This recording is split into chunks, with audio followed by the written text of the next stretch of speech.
Good morning. This is Ron. Welcome to Story Time.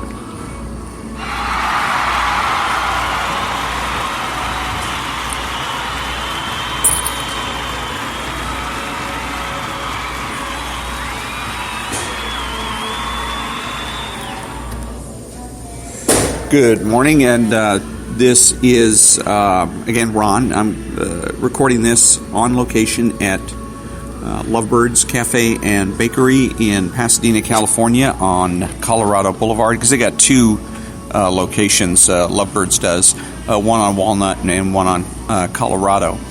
And so the book that I'm going through is called The Virtue of Selfishness by Ayn Rand, and we're up to chapter 16, The Divine Right of Stagnation, and it was written by the former associate of Ayn Rand, Nathaniel Branden. For every living species, growth is a necessity of survival. Life is motion, a process of self-sustaining action that an organism must carry on in order to remain in existence. This principle is equally evident in the simple energy conversions of a plant and in the long-range complex activities of man. Biologically, inactivity is death. The nature and range of possible motion and development varies from species to species. The range of a plant's action and development is far less than an animal's. An animal's is far less than man's. An animal's capacity for development ends at physical maturity, and thereafter its growth consists of the action necessary to maintain itself at a fixed level. After reaching maturity, it does not, to any significant extent, continue to grow in efficacy. That is, it does not significantly increase its ability to cope with the environment. But man's capacity for development does not end at physical maturity. His capacity is virtually limitless. His power to reason is man's distinguishing characteristic. His mind is man's basic means of survival, and his ability to think, to learn, to discover new and better ways of dealing with reality, to expand the range of his efficacy, to grow intellectually, is an open door to a road that has no end. Man survives not by adjusting himself to his physical environment in the manner of an animal, but by transforming his environment through productive work. If a drought strikes them, animals perish. Man builds irrigation canals. If a flood strikes them, animals perish. Man builds dams. If a carnivorous pack of animals attacks them, animals perish. Man writes the Constitution of the United States. If life is a process of self-sustaining action, then this is the distinctly human mode of action and survival: to think, to produce, to meet the challenges of existence by never-ending effort and inventiveness. When man discovered how to make fire to keep himself warm, his need of thought and effort was not ended. When he discovered how to fashion a bow and arrow, his need of thought and effort was not ended.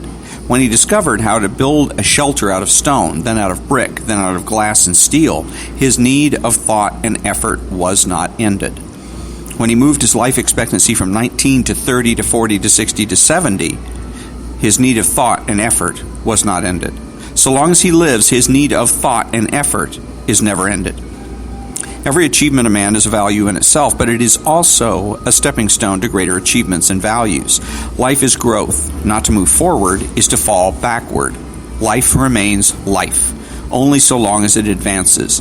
Every step upward opens to man a wider range of action and achievement, and creates the need for that action and achievement.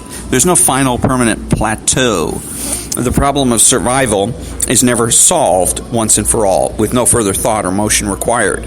More precisely, the problem of survival is solved by recognizing that survival demands constant growth and creativeness. Constant growth is, further, a psychological need of man.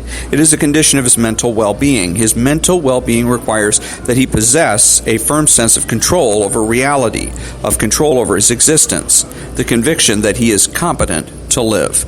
And this requires not omniscience or omnipotence, but the knowledge that one's methods of dealing with reality, the principles by which one functions, are right. Passivity is incompatible with this state. Self-esteem is not a value that, once achieved, is maintained automatically thereafter. Like every other human value, including life itself, it can be maintained only by action. Self-esteem, the basic conviction that one is competent to live, can be maintained only so long as one is engaged in a process of growth. only so long as one is committed to the task of increasing one's efficacy. In living entities, nature does not permit stillness. When one ceases to grow, one proceeds to disintegrate. In the mental realm, no less than in the physical. Observe in this connection the widespread phenomenon of men who are old by the time they are 30. These are men who, having in effect concluded that they have thought enough, drift on the diminishing momentum of their past effort and wonder what happened to their fire and energy, and why they are dimly anxious, and why their existence seems so desolately impoverished, and why they feel themselves sinking into some nameless abyss, and never identify the fact that in abandoning the will to think, one abandons the will to live. Man's need to grow and his need, therefore, of the social or existential conditions that make growth possible are facts of crucial importance to be considered in judging or evaluating any politico-economic system. One should be concerned to ask, is a given politico-economic system pro-life or anti-life, conducive or inimical to the requirements of man's survival? The great merit of capitalism is in its unique appropriateness to the requirements of human survival and to man's need to grow. Leaving man free to think, to act, to produce, to attempt the untried and the new, its principles operate in a way that rewards effort and achievement and penalizes passivity. This is one of the chief reasons for which it is denounced.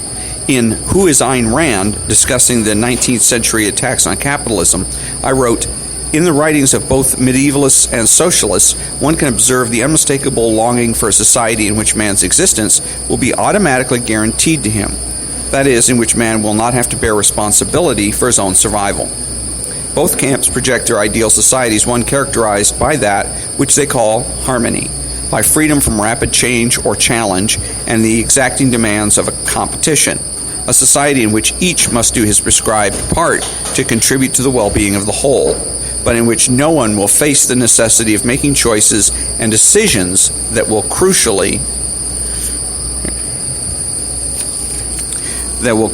affect his life and future, in which the question of what one has or has not earned and does or does not deserve will not come up, in which rewards will not be tied to achievement, and in which someone's benevolence will guarantee that one need never bear the consequences of one's errors. The failure of capitalism to conform to what may be termed this pastoral view of existence is essentially to the medievalists and socialists' indictment of a free society. It is not a Garden of Eden that capitalism offers men. Among the arguments used by those who long for a pastoral existence is a doctrine which, translated into explicit statement, consists of the divine right of stagnation. This doctrine is illustrated by the following incident. Once, on a plane trip, I became engaged in a conversation with an executive of a labor union. He began to decry the disaster of automation, asserting that increasing thousands of workers would be permanently unemployed as a result of new machines and that something ought to be done about it. I answered that this is a myth that had been exploded many times, that the introduction of new machines invariably resulted in increasing the demand for labor as well as in raising the general standard of living, that this was demonstrable theoretically and observable historically. I remarked that automation increases the demand for skilled labor relative to unskilled labor, and that doubtless many workers would need to learn new skills. But, he asked indignantly, what about the workers who don't want to learn new skills? Why should they have troubles? This means that the ambition, the farsightedness, the drive to do better and still better, the living energy of creative men are to be throttled and suppressed for the sake of men who have thought enough and learned enough and do not wish to be concerned with the future nor with the bothersome question of what their jobs depend on. Alone on a desert island, bearing sole responsibility for his own survival, no man could permit himself the delusion that tomorrow is not his concern, that he can safely rest on yesterday's knowledge and skills, and that nature owes him security. It is only in society where the burden of a man's defaults can be passed to the shoulders of a man who did not default, that such a delusion can be indulged in. And it is here that the morality of altruism becomes indispensable to provide a sanction for such parasitism. The claim that men doing the same type of job should all be paid the same wages regardless of differences in their performance or output, thus penalizing the superior worker in favor of the inferior, this is the doctrine of the divine right of stagnation. The claim that men should keep their jobs to be promoted on the grounds not of merit but of seniority, so that the mediocrity who is in is favored above the talented newcomer, thus blocking the newcomer's future and that of his potential employer. This is the doctrine of the divine right of stagnation. The claim that an employer should be compelled to deal with a specific union which has an arbitrary power to exclude applicants from membership so that the chance to work at a certain craft is handed down from father to son and no newcomer can enter to threaten the established vested interests, thus blocking progress in an entire field, like the guild system of the Middle Ages. This is the doctrine of the divine right of stagnation. The claim that men should be retained in jobs that have become unnecessary, doing work that is wasteful or superfluous, to spare them the difficulties of retraining for new jobs, thus contributing, as in the case of railroads, to the virtual destruction of an entire industry. This is the doctrine of the divine right of stagnation. The denunciation of capitalism for such iniquities as allowing an old corner grocery to be driven out of business by a big chain store. The denunciation implying that the economic well-being and progress of the old grocer's customers and of the chain store owner should be throttled to protect the limitations of the old grocer's initiative or skill. This is the doctrine of the divine right of stagnation. The court's decree under the antitrust laws that a successful business establishment does not have a right to its patents but must give them royalty-free to a would-be competitor who cannot afford to pay for them. This is the doctrine of divine right of stagnation. The court's edict convicting and blocking a business concern for the crime of farsightedness, the crime of anticipating future demand and expanding plant capacity to meet it, and of thereby possibly discouraging future competitors. This is the legal penalizing of growth. This is the penalizing of ability for being ability. And this is the naked essence and goal of the doctrine of the divine right of stagnation. Capitalism by its nature entails a constant process of motion, growth, and progress. It creates the optimal social conditions for man to respond to the challenges of nature in such a way as best to further his life. It operates to the benefit of all those who choose to be active in the productive process, whatever their level of ability, but it is not geared to the demands of stagnation. Neither is reality. When one considers the spectacular success, the unprecedented prosperity that capitalism has achieved in practice, even with hampering controls, and when one considers the dismal failure of every variety of collectivism, it should be clear that the enemies of capitalism are not motivated at root by economic considerations. They are motivated by metaphysical considerations, by a rebellion against the human mode of survival, a rebellion against the fact that life is a process of self-sustaining and self-generated action, and by the dreams that, if only they can harness the men who do not resent the nature of life, they will make existence tolerable for those who do resent it.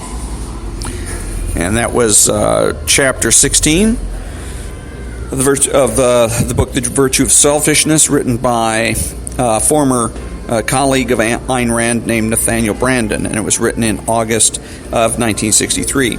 And this book is basically a collection of essays and speeches that have been edited and put together to form this book. On the back cover of the book, it reads, "The Virtue of Selfishness."